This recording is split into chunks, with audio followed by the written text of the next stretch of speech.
बिस्मिल्लाहिर्रहमानिर्रहीम। अस्सलाम वालेकुम। खेलों की खबरों पर तबसरों और तज्जियों सजे स्कोर के एक और प्रोग्राम के साथ सैयद याह्या हुसैनी आपकी खिदमत में हाजिर है। मुल्क भर में शदीद गर्मी और हीट वेव ने पाकिस्तान सुपर लीग सीज़न 10 के मुकाबलों को भी मुतासर कर दिया है और इसकी सबसे बड़ी शिकार इस सीज़न में कप्तान wicket keeper batter Mohammad Rizwan की टीम मुल्तान सुल्तान हुई है। मुल्तान सुल्तान मौजूदा सीज़न में अपनी ख़राब कारकर्दगी की वजह से सिर्फ 2 पॉइंट्स के साथ टेबल पर आखिरी नंबर पर है और अब मुल्तान सुल्तान के दो मैच रीशेड्यूल कर दिए गए हैं। 1 मई को मुल्तान सुल्तान और कराची किंग, जबकि 10 मई को मुल्तान सुल्तान और कोयटा ग्लैडिएटर के दरमियान मैच रीशेड्यूल किया गया है। पीसीबी के मुताबिक मुल्क के मुख्तलिफ हिस्सों में जारी हीट वेव और ऑपरेशनल आसानी की वजह से मैच रीशेड्यूल किए गए। 1 मई को मुल्तान सुल्तान को अपने होम ग्राउंड पर कोयटा ग्लैडिएटर से मैच खेलना था, लेकिन अब ये मैच लाहौर मुंतकिल कर दिया गया है। लाहौर मुंतकिल होने वाला मैच दोपहर 3 बजे शुरू होगा और इसी तरह लाहौर में 1 मई की छुट्टी वाले दिन डबल हेडर होगा, जहां शाम को शायकीन लाहौर कलंदर और कोयटा ग्लैडिएटर के दरमियान मैच भी देख सकेंगे। 10 मई को शेड्यूल मुल्तान सुल्तान और कोयटा ग्लैडिएटर के दरमियान डे मैच भी रीशेड्यूल कर दिया गया है। मुल्तान सुल्तान और कोयटा ग्लैडिएटर के दरमियान डे मैच अब 11 मई की शाम को मुल्तान में ही खेला जाएगा, जबकि पीएसएल शेड्यूल में तब्दीली फ्रेंचाइज के साथ बाहमी मशावरत की बात की गई है। मीडिया रिपोर्ट्स के मुताबिक इस फैसले ने मुल्तान सुल्तान को मायूस कर दिया है। पीसीबी के साथ बातचीत में सुल्तान ने तजवीज़ पेश की थी कि कराची किंग के खिलाफ मैच को 6 मई को मुंतकिल कर दिया जाए ताकि वो अपने होम ग्राउंड का फ़ायदा बरकरार रख सकें। ताहम किंग्स ने इस तजवीज़ पर एतराज़ किया, ये कहते हुए कि इससे उनके लिए मुश्किलात पैदा होंगी। अगर मैच 6 मई को हुआ तो किंग्स को 5 दिनों में 3 मुख्तलिफ मकामात पर 3 मैच खेलने पड़ते, जिसमें हर दिन या तो सफ़र का दिन होता या मैच का। नतीजा ये निकला कि पीसीबी ने सालिसी करते हुए फैसला किया कि सुल्तान और किंग के दरमियान मैच अपनी असल तारीख यानी 1 मई को ही मुनक्किद होगा, लेकिन मुकाम लाहौर होगा। मुल्तान, जो कि टूर्नामेंट की मेज़बानी करने वाले 4 शहरों में सबसे ज़्यादा गर्म है, दोपहर के वक्त दोनों रीशेड्यूल मैचों की मेज़बानी करने वाला था, जिनमें से एक अब लाहौर में होगा जबकि दूसरा शाम के वक्त कराया जाएगा। लेकिन लाहौर में भी शदीद गर्मी की वजह से जहां दर्जे हरारत औसतन मुल्तान से सिर्फ 3 डिग्री कम है। मुल्तान सुल्तान डायरेक्टर नदीम खान ने भी अपनी टीम के मैच दूसरे शहर मुंतकिल होने पर मायूसी का इजहार तो किया। अलबत्ता उनका कहना है कि वो पीसीबी के पार्टनर हैं, इसीलिए वो हर फैसला खुशदिली से कबूल करते हैं। इस फैसले से उनका न सिर्फ माली नुकसान हुआ है बल्कि मुल्तान के फैंस भी मायूस हुए हैं, लेकिन वो पीसीबी के साथ खड़े हैं। कंसल्टेशन बिल्कुल हुई है, इसमें हमें फाइनेंशियल लॉस भी है, इसमें हमें क्रिकेटिंग भी है और इसमें सबसे बड़ी चीज़ ये है कि जो मुल्तान के हमारे फैंस हैं वो भी डिप्राइव हुए एक मैच से। बट पीसीबी हमारी पेरेंट बॉडी है, पीसीबी बेहतर तरीके से क्रिकेट को समझती है, मामलात को, और उनका डिसीजन, और हम उनके साथ खड़े और बिल्कुल हम हर मौके पर उनको सपोर्ट करते हैं। सबसे इम्पोर्टेंट चीज़ है कि जब इन्होंने हमें ऑप्शन दिए थे, कोई 3 ऑप्शन दिए थे, और मैं as a Multan Sultan director कह सकता हूँ कि हमने वो तीनों ऑप्शन कबूल किए थे।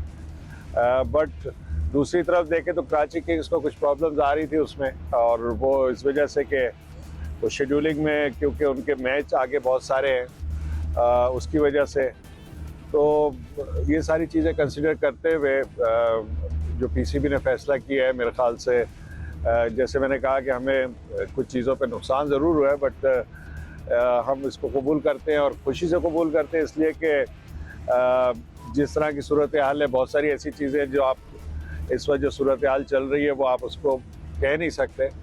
बहुत सारी सिचुएशन बैक पे चल रही हैं और जिसकी वजह से कुछ डिसीजन करना पड़ते हैं, और मेरे ख्याल से जो कुछ डिसीजन हुआ है मेरे ख्याल से बेहतर हुआ है क्रिकेट।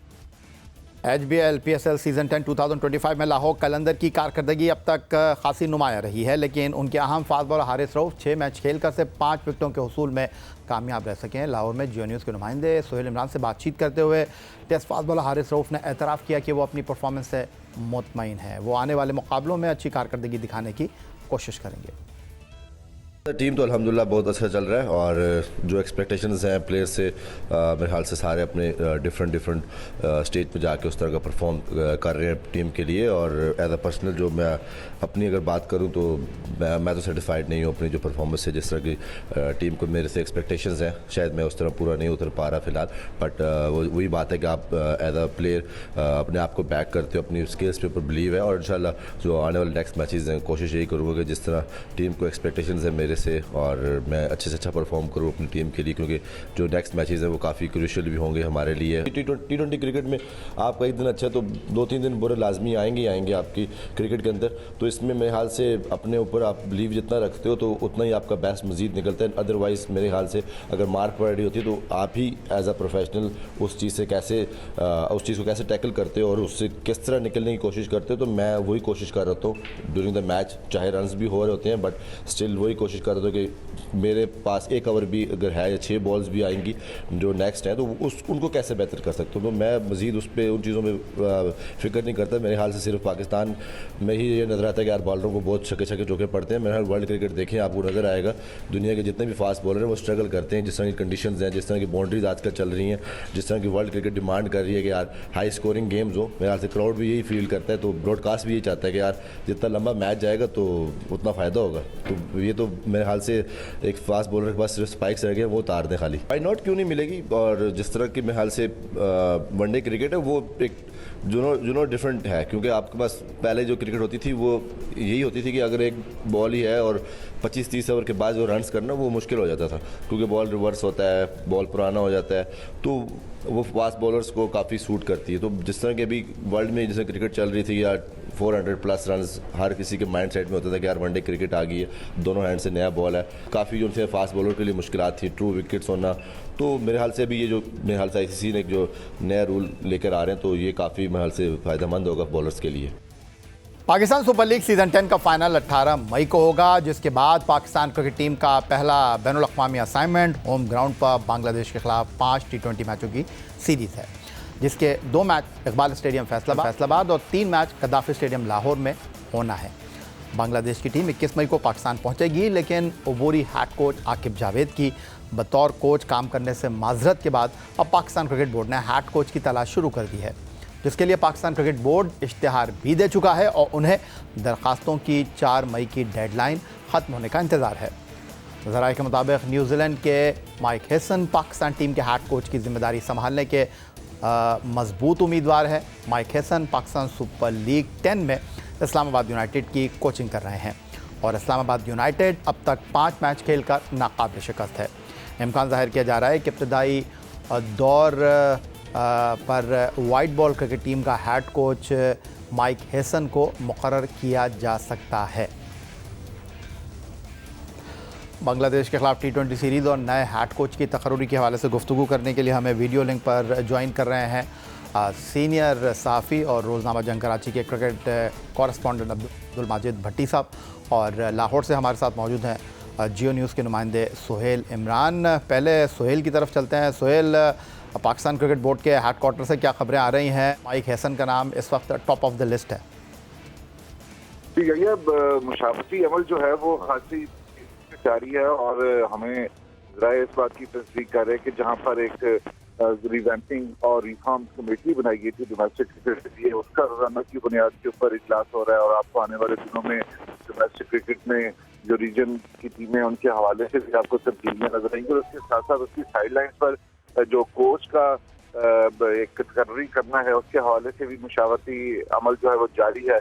आकिब जावेद हाई परफॉर्मेंसों के कभी इश्तिहार दिया गया था जिस रोज हेड कोच का दिया गया था, और माइक हेसन जो हैं वो अब तक के मजबूत उम्मीदवार बनकर सामने आए हैं और कोई बहुत बड़ा नाम नहीं चाह रहे थे पाकिस्तान क्रिकेट बोर्ड या जो उनको एक तजवीज़ दी गई थी या जो एक उनके एक थिंक टैंक है वो यही चाहता था कि लो प्रोफाइल कोच हों जो कि वाइट बॉल के ऊपर टीम को जो है वो फोकस कर सकें और वाइट बॉल के उनके ऊपर उसकी गहरी नजर हो। तो वो माइक हेसन जो हैं वो इस हवाले से तजवीज़ दी गई कि उनको ही ये जिम्मेदारियां सौंपी जाएं और इब्तदाई तौर पर जो वाइट बॉल की जो मसरूफियात हैं पाकिस्तान की आने वाले दिनों में आने वाले महीनों में, क्योंकि बहुत लंबा गैप है जो 2 टेस्ट मैचेस पाकिस्तान ने वेस्ट इंडीज खेले थे और अब आगे जाकर अक्टूबर नवंबर में खेलना है। तो इसलिए हमें जो पता चल रहा है वो यही है कि माइक हैसन जो है वो जिम्मेदारियां संभाल सकते हैं बांग्लादेश के खिलाफ जो व्हाइट बॉल की सीरीज होने जाएगी।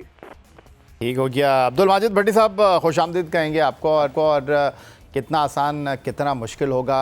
हैसन बैनुल अक़वामी क्रिकेट में कोचिंग के हवाले से नया नाम नहीं है, न्यूजीलैंड के हवाले से वो काफ़ी मारूफ हैं, वक्त गुजारा है उन्होंने, लेकिन जो तजुर्बा रहा है गैरी कर्स्टन का और जेसन गिलेस्पी का, उसके बाद इनके लिए कितनी आसानी और कितनी मुश्किल होगी। यही आपको पता है कि पाकिस्तान की जो कोचिंग की जिम्मेदारियां हैं वो हमेशा से फॉरेनर्स के लिए मुश्किल रही हैं। और मैं बहुत जिम्मेदारी से आपको ये बात बताऊं कि लास्ट ईयर जब गैरी कर्स्टन पाकिस्तान के वाइट बॉल कोच बने थे, उस वक्त भी माइक हैसन को ऑफर की थी पीसीबी ने, लेकिन उस वक्त उन्होंने पोलाइटली पीसीबी की पेशकश को मुस्तरद किया था, जिसके बाद फिर गैरी कर्स्टन के साथ पीसीबी ने मामलात को आगे बढ़ाया। लेकिन एक साल में पाकिस्तान क्रिकेट में जो कुछ हुआ, 2 कोचेस छोड़ के चले गए, फिर आकिब जावेद को ये जिम्मेदारियां दी गई। आकिब जावेद ने टेस्ट मैचों में अच्छा किया, फिर वनडे T20 में जो अवे सीरीज थी उसमें पाकिस्तान और खासतौर पर चैंपियंस ट्रॉफी, ट्रायंगुलर टूर्नामेंट और साउथ अफ्रीका में जिस तरह पाकिस्तान टीम की परफॉर्मेंस रही, तो अब आकिब जावेद भी ज्यादा इंटरेस्टेड नहीं है। तो मेरे ख्याल में माइक हैसन, बिल्कुल सोहेल सही कह रहे हैं कि वही सबसे मजबूत उम्मीदवार है। लेकिन चूंकि वो पिछले चंद सालों से पीएसएल के लिए पाकिस्तान आ रहे हैं और फिर पीएसएल से जो लोग जुड़े हुए हैं इस्लामाबाद यूनाइटेड के, उनसे भी उन्होंने काफी कुछ मालूमात इकट्ठी की हैं। वो आएंगे जरूर, लेकिन कुछ अपनी शराइत हैं जो एडवांस में मनवा कर आएंगे, क्योंकि माइक हैसन न्यूजीलैंड के अलावा कीनिया के भी कोच रहे, ओटागो के भी कोच रहे, इस्लामाबाद यूनाइटेड का काफी उनका सक्सेसफुल टाइम रहा। लेकिन फॉरेन कोचेस का जो पाकिस्तान टीम का पास का तजर्बा रहा है, सिवाय बॉब वुल्मर और मिकी आर्थर के, तो अब माइक हैसन ये जिम्मेदारियां कबूल जरूर कर रहे हैं, लेकिन वो अपनी शराइत मनवा कर आएंगे। फिर सुनने में आ रहा है कि जब अक्टूबर नवंबर में टेस्ट सीरीज होगी, उस वक्त जो टेस्ट मैचेस के लिए या रेड बॉल के लिए जो पाकिस्तान के हेड कोच होंगे, उसके लिए सकलैन मुश्ताक और मिसबाउल हक जो है वो स्ट्रॉन्ग कैंडिडेट के तौर पर सामने आ रहे हैं। ठीक हो गया। तो ये जो शराइत की बात कर रहे हैं सोहेल इमरान साहब, अब्दुल माजिद भट्टी साहब, जो ज़राए गुफ्तगू कर रहे हैं, पाकिस्तान टीम के 2023 वर्ल्ड कप में मैनेजर की जिम्मेदारियां रेहानुल हक साहब ने संभाली थी, जो कि इस वक्त थिंक टैंक का हिस्सा है इस्लामाबाद यूनाइटेड के। तो क्या उनके हवाले से, जिस तरह अब्दुल माजिद भट्टी ने कहा कि इस्लामाबाद यूनाइटेड के ऑफिशियल्स के साथ और गुफ्तगू शनीद कर रहे हैं, पाकिस्तान क्रिकेट बोर्ड की पेशकश के हवाले से वो शराइत के साथ आएंगे, और दूसरा जो बड़ा इम्पॉर्टेंट एलिमेंट होगा वो ये होगा कि जिस तरह जेसन गिलेस्पी और गैरी कर्स्टन को जो सबसे ज़्यादा शिकायत रही वो पाकिस्तान क्रिकेट बोर्ड की सिलेक्शन कमेटी की मुदाखलत के मामलात थे। तो क्या ये चीज़ें इस वक्त राइटिंग ऑन द वॉल हैं माइक हैसन के लिए, और वो इन चीज़ों को पाकिस्तान क्रिकेट बोर्ड के साथ तय करने के बाद आगे बढ़ेंगे? ये मुझसे पूछ रहे हैं आप? जी। अच्छा, ये बिल्कुल ऐसी है, क्योंकि जो तजुर्बा रहा है पिछले गैरी कर्स्टन और के साथ, वो एपिसोड अब दोहराया नहीं जाएगा। ये जिस तरह अब माजिद भाई की मुझे आवाज़ बिल्कुल नहीं आ रही थी, लेकिन जो मुझे समझ आ रही थी, जिसके आपने तस्वीर भी किया, या जो मुझे समझ आ रही है वो यही है कि पहले ये तमाम जो हैं वो टर्म जो जितना भी तरीकाकार होगा काम करने का, वो टेबल के ऊपर पहले तय होगा कि आपकी ये जुरिस्डिक्शन होगी, आप इसके अंदर आप नहीं आ सकेंगे, ये आपका काम होगा, ये आपका रोल होगा। बाकी जो बाहर बैठे होंगे वो एक सेक्टर्स होंगे या दूसरे चलाने वाले लोग होंगे, सारी की सारी चीजें तय होंगी। अगर उसके ऊपर वो एग्री करते हैं, अगर उनको इन टर्म्स का, इन कंडीशन का, या ये जो तरीका तय करने जा रहा है पाकिस्तान क्रिकेट बोर्ड, अगर वो उनको सूट करेगा तो वो डेफिनेटली वो उसको कबूल भी करेंगे और वो उसके मुताबिक ही चलेंगे। बहुत शुक्रिया अब्दुल माजिद भट्टी साहब हमारे साथ मौजूद है वीडियो लिंक पर, और लाहौर से टेलीफोन लाइन पर हमारे साथ मौजूद है जियो न्यूज़ के नुमाइंदे सोहेल इमरान। पाकिस्तान का अगला मंजरनामा HBL PSL सीज़न 10 2024 के बाद बैनुल अक़वामी क्रिकेट में क्या होगा, नई मैनेजमेंट, नए कोच के हवाले से गुफ्तगू कर रहे थे। मिलते हैं एक ब्रेक के बाद।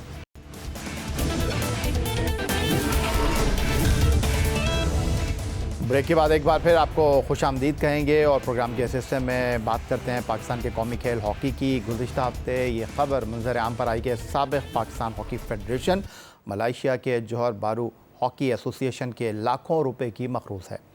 मलाइशिया के शहर जौहर हॉकी एसोसिएशन ने 10,000 अमरीकी डॉलर से ज़ायद रकम की अदायगी के लिए ख़त लिख दिया है। अक्टूबर 2023 में पाकिस्तान हॉकी टीम ने सुल्तान जौहर हॉकी कप में शिरकत की थी। पाकिस्तान हॉकी टीम के साथ फेडरेशन के साबिक़ सदर ब्रिगेडियर रिटायर्ड खालिद सज्जाद खोकर, उनकी फैमिली और दीगर ऑफिशल्स भी गए। टीम के साथ सफ़र करने वाले इजाफी अफराद होटल्स में रुके। जौहर हॉकी एसोसिएशन ने पाकिस्तान टीम के मैनेजर के नाम ख़त लिखा है और ख़त में 10,349 अमरीकी डॉलर अदा करने की दरख्वास्त की गई है। जियो न्यूज़ को जौहर हॉकी एसोसिएशन की जानिब से ये लेटर मौसूल हुआ है। इस तमाम सूरत हाल पर गुफ्तगू करने के लिए हमारे साथ मौजूद हैं पाकिस्तान हॉकी फेडरेशन के सेक्रेटरी ओलंपियन राना मुजाहिद साहब।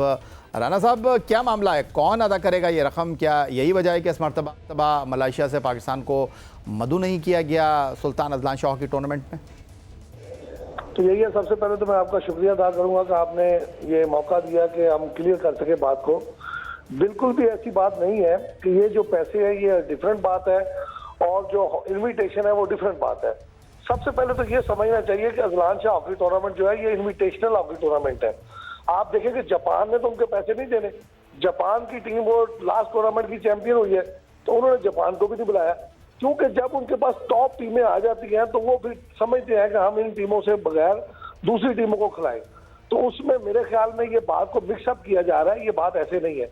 दूसरी रहेगी जौहर कप की बात, जौहर बारू के पैसे, तो वो जैसे ही हमें उनके पैसे मसूल हुए कि ये पैसे आपके बकाया जात रहते हैं, हमने पाकिस्तान स्पोर्ट्स बोर्ड और आईपीसी मिनिस्ट्री को लिख दिया कि जी ये पैसे हमने हमारी फेडरेशन ने पिछली जो देने थे तो इसको बराए मेहरबानी आप दे दें, हम इसको अदा कर दें।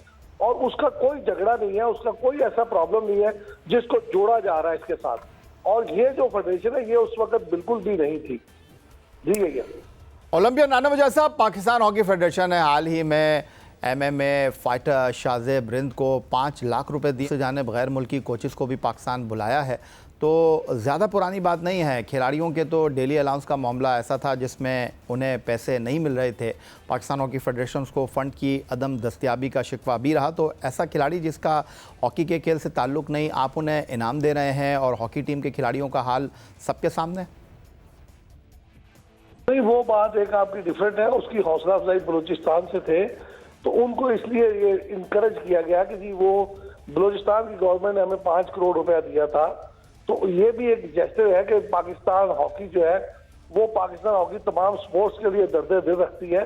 तो प्रेसिडेंट साहब ने उसमें समझते हुए तारिक बुख्ती साहब ने उसकी हौसला अफजाई की है। लेकिन इस वक्त यही हमारे होते हुए पाकिस्तान हॉकी टीम के किसी खिलाड़ी या कोच के कोई पैसे भी ड्यूज जो है वो रहते नहीं है।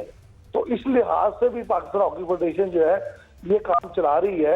मगर साथ साथ हमारे पास ये गिला शिकवा जरूर है कि इतने पैसे नहीं है जिससे पाकिस्तान हॉकी मजीद आगे बढ़े। तो इस पे हमने जरूर उनसे रिक्वेस्ट की है, प्राइम मिनिस्टर पाकिस्तान से की है। और मैं बड़ा मशहूर हूँ specially army chief general Syed Asim Munir साहब का, वो हमारे बहुत टेक केयर करते हैं। उन्होंने हॉकी को मुखातर किया है और उनको भी रिक्वेस्ट की है कि ये मामला चल रहे हैं जिसको वो देख रहे हैं। मैं ये जानना चाहूँगा, हमारे साथ ओलंपियन राना मुजाहिद साहब जो सेक्रेटरी पाकिस्तान हॉकी फेडरेशन है। राना साहब, आपने भी तरदीद की, सदर साहब ने भी तरदीद की, कौन फैला रहा है ये खबरें? क्योंकि ये खबर ज़्यादा फैली तो नज़र भी आई सोशल मीडिया पर, और ऐसी खबरें जो सामने आती हैं अब ज़बान ज़द-ए-आम हैं। तो ये किसी फ़र्द वाहिद की जानिब से किया जा रहा है या फिर मीडिया में ये खबर ट्रेंड कर रही है, ऐसा तो नहीं है? नहीं, इस वक्त यही है, ये जो बात है ना ये मार्केट में काफी सरगर्म कर देते हैं। कुछ हमारे दोस्त हॉकी वाले हैं वो ऐसे अनासर हैं जो सोशल मीडिया को गर्म करते हैं और उसके बाद ये तब्दील करना जरूरी हो गया। वरना मैं तो ये समझता था कि इसमें हम अगर ना भी बोलते तो, लेकिन क्योंकि कुछ भी दोस्त ऐसे गलतफहमियों का शिकार होते हैं तो उनकी तब्दील करने के लिए जरूरी समझा। बहुत शुक्रिया। ओलंपियन राना मुजाहिद हमारे साथ मौजूद थे। पाकिस्तान हॉकी फेडरेशन के Sultan Azlan Shah hockey tournament जाने और सदर और सेक्रेटरी के दरमियान इख्तलाफात की खबरों के हवाले से अपना मौक़िफ़ पेश कर रहे थे। यही आज का हमारा प्रोग्राम था। एक्स अकाउंट पर आप हमें फॉलो कर सकते हैं, ईमेल कर सकते हैं, अपनी राय से आगाह कर सकते हैं score@geo.tv पर। इस दुआ, इस उम्मीद, इस तवक्को के साथ कि पाकिस्तान में खेल और खिलाड़ी तरक्की करते रहें। सैयद याहिया हुसैनी को स्कोर की पूरी टीम के साथ अगले प्रोग्राम तक के लिए इजाज़त दीजिए। अल्लाह हाफ़िज़।